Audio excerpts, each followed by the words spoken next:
प्रभु यीशु मसीह के मधुर और मीठे नाम में आज दिनांक 23 फरवरी दिन बुधवार को हम आप सब अपम के श्रोताओं का हार्दिक स्वागत और प्रभु में अभिवादन करते हैं। आज के दिन के लिए जो वचन है वो लिया गया है यूहन्ना की पुस्तक उसका 2 अध्याय उसका पहला पद।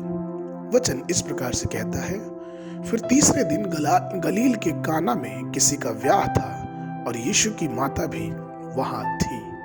प्रभु में मेरे प्रिय लोगों, पवित्र शास्त्र हमें बताता है कि यीशु मसीह अपने शिष्यों और अपनी मां के साथ एक विवाह में आमंत्रित था। इस विवाह के विषय में एक बहुत ही अनोखी बात हमें और आपको पता चलती है जब हम और आप वचन को पढ़ते हैं। वचन कहता है कि और फिर सप्ताह के तीसरे दिन, आपको मालूम उस समय में सप्ताह की जो शुरुआत होती थी वो रविवार के दिन से होती थी, अर्थात रविवार का दिन सप्ताह का पहला दिन होता था, सोमवार का दिन सप्ताह का दूसरा दिन और मंगलवार सप्ताह का तीसरा दिन होता था। और आपको मालूम ये जो विवाह था ये मंगलवार के दिन आयोजित किया गया था। लेकिन आज अगर हम देखें अपने समाज में तो कई जो लोग हैं उस मंगलवार के दिन को अशुभ मानते हैं।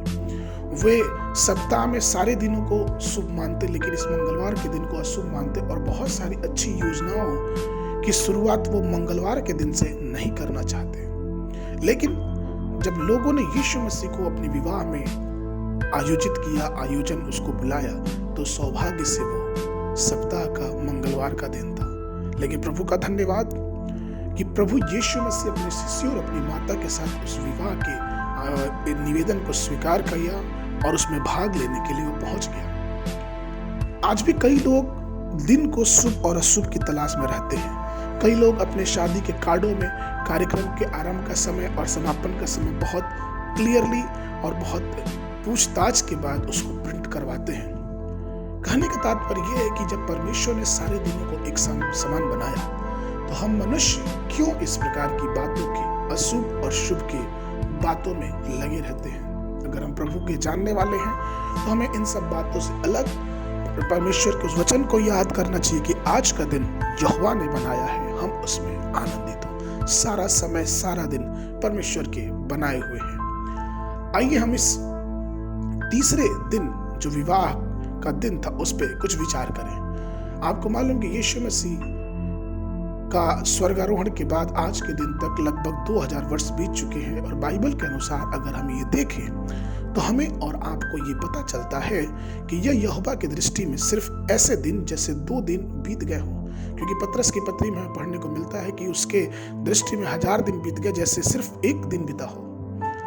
तो इस अर्थ पे हम ये देखते हैं कि जैसे कि 2000 वर्ष जैसे कि 2 दिन बीत गए हैं। और जो तीसरा दिन आने वाला है वो विवाह का दिन है।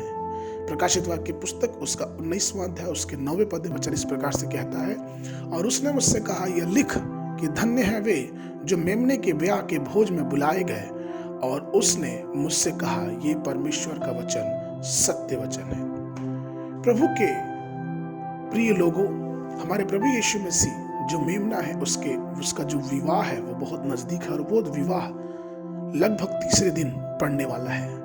जब प्रभु यीशु मसीह अपने कलीसिया अर्थात दुल्हन को एक दूल्हे की तरह संगीत और ढोल और नगाड़े की आवाज में हमें और आपको लेने आएगा। आप कहेंगे कि ये ढोल और नगाड़ा कहां से?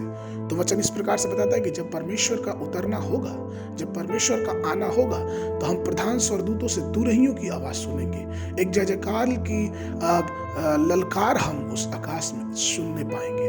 और तब जब हम तैयार रहेंगे तो हम अपने परमेश्वर से, अपने प्रभु यीशु मसीह से आसमान में आमने सामने मिलेंगे। क्या ही आनंद का वो समय होगा, कितना ही हर्षोल्लास और उत्सव से भरा हुआ होगा, जहाँ पे कोई दाखरस की घटी ना होगी, जहाँ ना तो दिन होंगे, जहाँ ना तो रात होंगे, लेकिन हम उस परमेश्वर के साथ अंततः उस स्वर्ग धाम में रहने पाएंगे। तो हम मसीही हो कि हम यीशु मसीह पे विश्वास करके आइए हम उस विवाह के लिए अपने आप को तैयार करें जो लगभग वचन के अनुसार तीसरे दिन में घटित होने वाली है। क्योंकि 2 दिन तो बीत गए,